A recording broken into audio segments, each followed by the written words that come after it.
queen's using the power to release the plague. No witch would be strong enough to cast this spell alone, but the witch queen's linking their minds like a chain. So how do we stop them? Every chain has a weak link.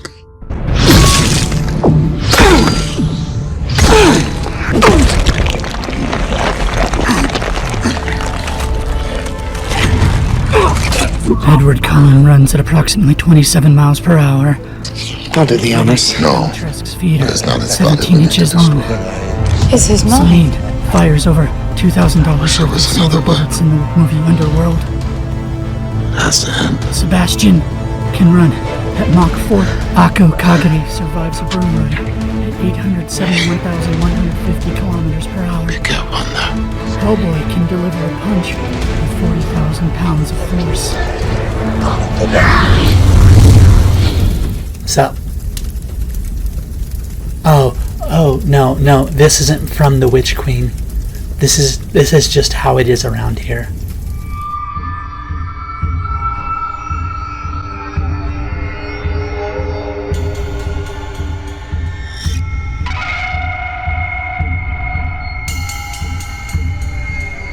Welcome to Monster Menagerie, the YouTube show where Paladin lore meets pop culture.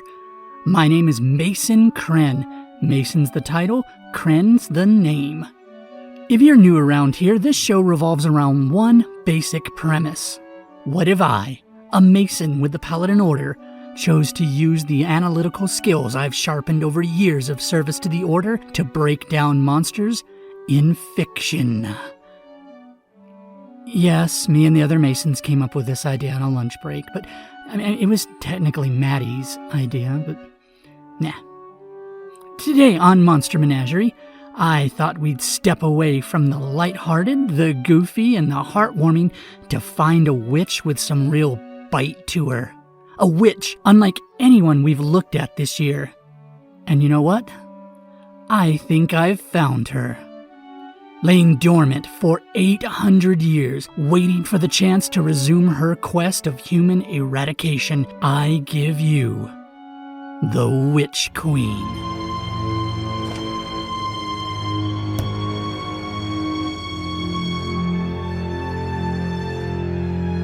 The Last Witch Hunter was a 2015 movie starring Vin Diesel as Calder, a witch hunter cursed with eternal life. Sort of. And dedicated to eradicating the world of witches. Well, at least the really nasty ones. Okay, so his job description is a little fluid.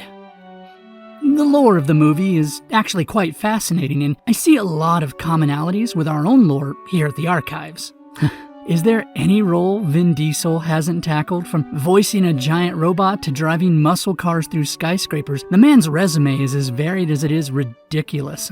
And the Witch Queen? She gets to square off against Calder, a warrior who doesn't have friends, he's got family. Who knows that if you want the power to survive against witches, you gotta kill a few people. He most certainly lives for this, and when the final blow comes, he has only one word for her. Superman. For reals though, she is no joke, so grab your iron and your fire and get ready to meet the matriarch of malevolent mages, a mistress of malefic magic, masterminding mankind's merciless massacre with monstrous maladies that will make them mere memories. The Witch Queen. You will fail, and humanity will fall.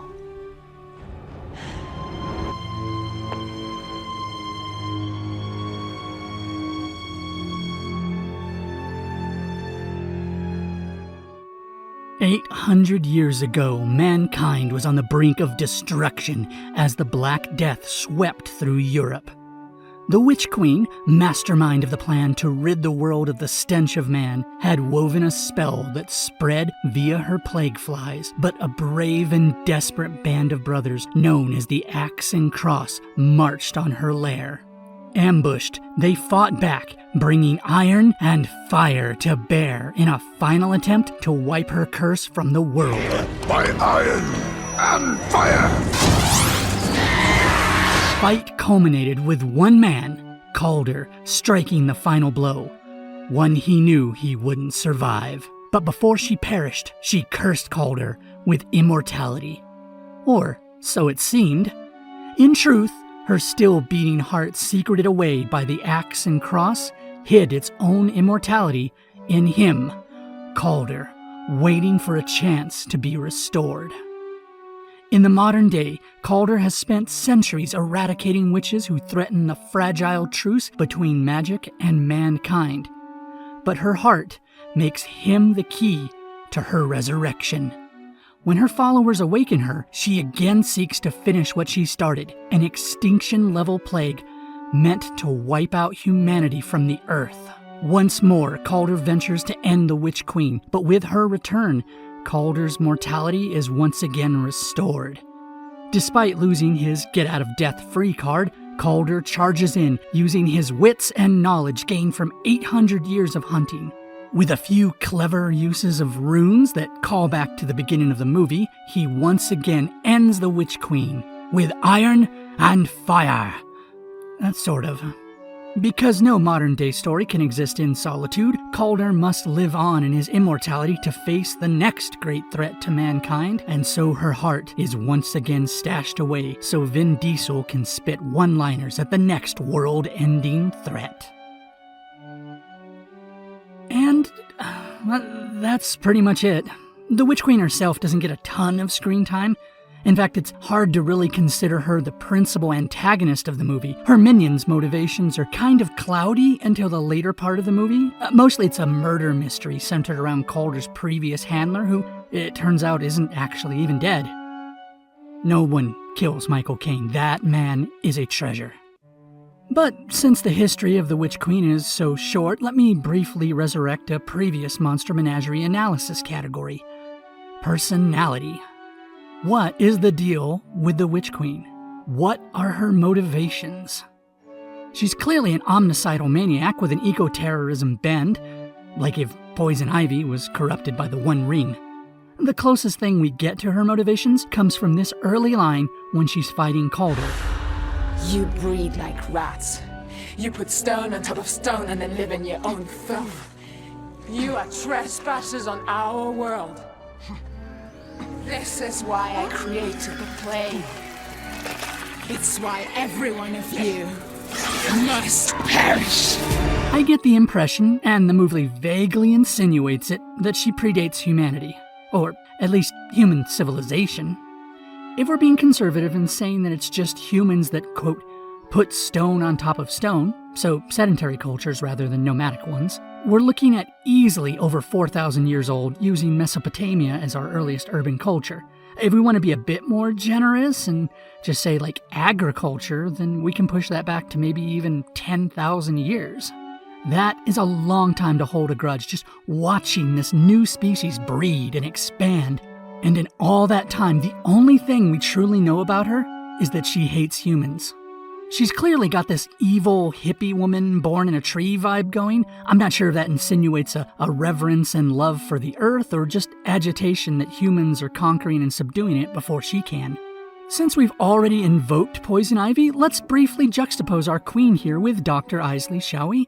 Both wield powers over nature, to some extent, with the Witch Queen's tree roots and branches feeling very similar to Ivy's vines. Both have the end goal of wiping out civilization to restore nature, but for Ivy, humanity's death, and again this changes with every artist that depicts her, tends to be a means to an end rather than the goal itself. Ivy, I think, would gladly accept a world of humans that decided to cast off modern civilization and return to nature, to live in, harmony. Her targets tend to be like CEOs, billionaire executives of polluting companies. For her, killing is an acceptable cost to saving the world. For the Witch Queen, it's the entire point.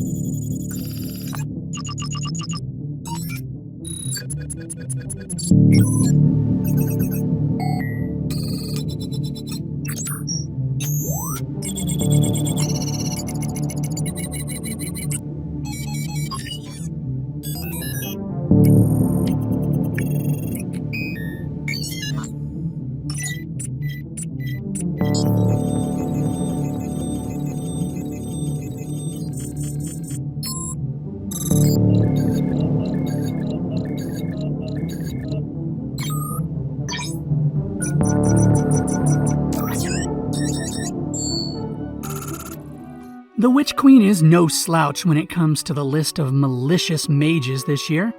She is single-minded in her purpose, the eradication of humans, making her a prime candidate for Paladin intervention. And honestly, the very fact that the Axe and Cross were able to take her down, or heck, even challenge her, means she's a much more appropriate foe for us than last month's witch. After 10,000 years, I'm free! Let's break down her abilities into her physical prowess, her spells, and her weaknesses. Physicality. Outside of Bayonetta, this witch is one of our most physical subjects this year. She goes toe-to-toe with Xander Cage here, even blade-locking his axe with one hand. Her combat skills leave something to be desired.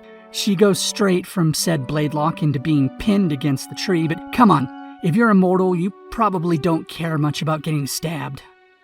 Now, we don't actually see much of it with her, but while Riddick over there is babysitting her immortality, he heals from near-complete incineration, stabbing, breaking his hand to escape cuffs. Given that the immortality is hers, it seems safe to assume that she can recover from that, and much more. Spells. I don't usually take this route, but being that she's the queen, I choose to err on the side of caution and assume that whatever her minions can do, she can do. So while I won't go over them extensively, let's make sure we don't forget stuff like Belial blowing fire at his foes. We see her teleport a couple of times in the movie, first within a cloud of plague flies in her tree lair, and then again after she's resurrected. Like I said with Rita, the ability to teleport ups the difficulty of any witch. Plus, there's a definite intimidation factor when the flies are involved. After that, she can do what the movie calls dreamwalking. This lets a witch explore your past and even lock in an illusion of it. But the Witch Queen can take it a step further and project an illusion of a possible future. I wonder just how well she could utilize it on a paladin parish. Her last two worth mentioning are her curses and her mind-linking, which the movie calls the chant. For the purposes of a paladin fight, the chant, which is a string of witches linked together like Christmas lights to make a bigger spell, is unlikely to factor directly into it. But it might be the thing we're trying to prevent. And, those curses? Well, just look at these. Plague flies erupting out of your mouth, your helmet crushing down around your skull. That's some prime witch cursing right there. Weaknesses. Fortunately, it seems that most witches, including the Queen, are subject to the same weakness. Say it again, Dominic Toretto. By iron and fire. Mixing iron with fire is the quick way to bring down any witch in this movie. Good old blunt force can stun or stop a witch. Belial, one of the Witch Queen's minions, not only burned some people with his fire breathing, but he murdered a plant witch named Miranda. And seeing as her body was intact, it must mean that there are other methods that can kill witches too. But the only tried and true method that we get told about explicitly is fire and iron. So, incendiary rounds, anyone?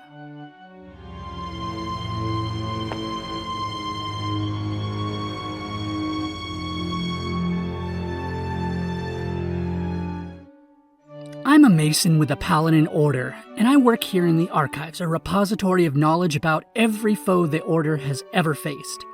I sit safely behind my lovely desk while Paladins rush out to meet witches, vampires, werewolves, and whatever else is out there.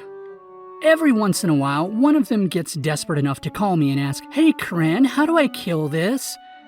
And I have a full report waiting for them. Though, usually they just want the threat level. A Paladin threat level is kind of like a shorthand that lets agents in the field know at a glance how hard it's going to be to confront, capture, or take down an enemy. It ranges from 1 to 6, though technically it does go up to 10, but we really don't use 7 through 10 because, well, those indicate scenarios beyond what the Order could theoretically address. World-ending apocalypses. If there was an actual level 10 threat, no one would be informed, not even me. It would just be cruel to tell us. So let's look at the Witch Queen, shall we? I like her because she's pretty straightforward. Her motives are clear, her methods are clear. She's extremely dangerous, but her defeat conditions? Also equally clear. Unquestionably, she will summon other witches to attack, probably to absorb bullets for her while she strategizes. She can curse individual paladins, so I'd make sure everyone has white vestments.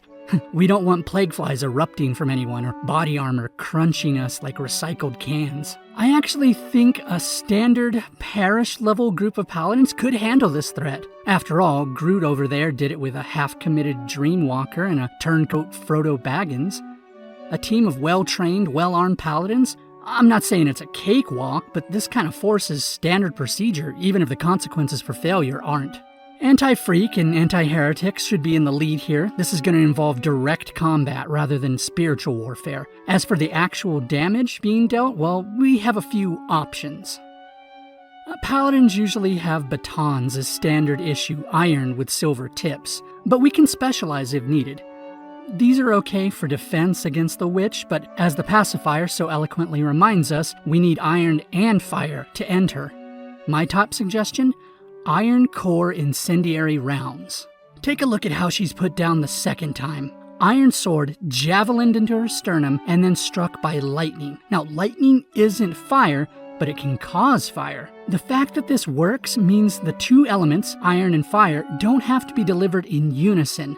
One after the other works just fine. Also, while it's not super common anymore, I do know of at least one parish in the Garden Stewardship that specializes in sword arts. They actually exorcise demons by carving sigils into them. I suspect if we needed to mimic the Iron Giant's handiwork over there, we could probably handle it. Keeping the pressure on her is key. If she slips away, she could be real trouble. But that hate boner she has for humanity could probably be exploited to get her to reveal herself again. We're definitely going to have to deal with other witches, like I mentioned earlier, so having at least one other parish on standby is a must. But once everyone is armed and prepped, the Witch Queen is pretty standard takedown, actually. With all that in mind, I'm a little conflicted on her threat level. Actually confronting and defeat her is a matter of protocol. She's a textbook witch. But her level of danger, should we fail? Possible human extinction. It's like, imagine a toddler gets a hold of a nuclear launch button. Stopping them isn't hard, but like, if you fail, that's a lot of pressure. Her consequences of failure are extinction level, but her difficulty in stopping her is pretty standard, so, striking a balance here, I'll go ahead and assign her a threat level 4. Multiple parish deployment recommended. Be prepared for multiple witches to intervene. All responding paladins should be equipped with white vestments to resist spells and curses and armed with either iron core incendiary rounds or iron blades and a source of ignition. Spiritual disciplines suggested to help resist and defeat illusions, while physical disciplines should be employed to deal the killing blows. Now let's wrap this little thing up with the Witch Queen's witch type. As you may or may not know, the Order recognizes 3 basic classes of witch. Yes, we do have some nuance for weird cases, but in general, most witches we deal with fall into one of 3 categories. Hellborn. They've made a pact with a demon, or other sentient source of magic for the purposes of this show, and their soul is the price. These are the strongest witches we face. Covenant. These witches rely on physical objects, often a book or cursed artifact. With each spell, the witch loses a bit of her soul, a bit of their humanity. Finally, pure witches. These are the ones that draw from a natural source. They connect with nature itself, or the essence of dreams, or whatever. You see these witches rely a lot more on potions and natural magics. They rarely put their souls in jeopardy, but they're also the least powerful. Now, the Witch Queen gives me serious Hellborn vibes. Look at her. She looks like a demon. She's weaving black magic, causing chaos on global scales, but despite that, we have no evidence that her powers come from anything or anyone else. In fact, it feels more like she's almost a natural occurrence, like an elemental creature.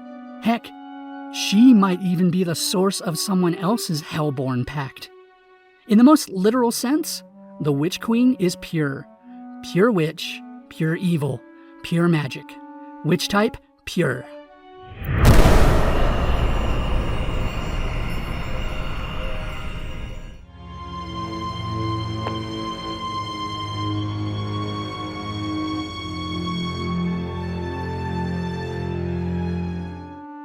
So, what'd you think of the Witch Queen? That design of hers, the spinal column she has as a ponytail, oh, it's so iconic.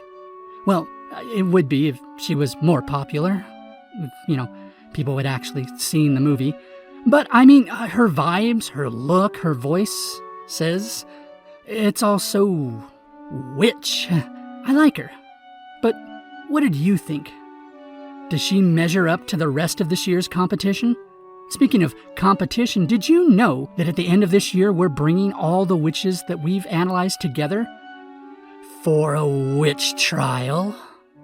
That's right, continuing the grand tradition of Monster Menagerie, I've gathered a few VTuber friends, my witch experts, to form a coven, if you will, a tribunal that will put this year's offerings through the ringer to decide which witch reigns supreme.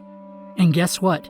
You get to vote on it too. Make sure you swing by our BlueSky and Twitter or join up on the Discord. We'll be voting in November and December, so you have time to not only get over there, but suggest a witch or two of your own. I was actually quite pleased with the Witch Queen this month, though I will say that Vin Diesel as a hunter was certainly something. Speaking of, I'm considering what we're going to cover on Monster Menagerie for next year, and besides ghosts or werewolves, I have been thinking about hunters. Honestly, it's too bad we didn't do hunters this year, or maybe save demons for this year. I might have a small obsession that I would have loved to do an episode on. Well, speaking of takedown, it's time to kick this episode straight back into the night, which is code for I'm about to watch K-pop Demon Hunters for the 10th time. Until next time, keep your eyes peeled. You never know what's hiding out there.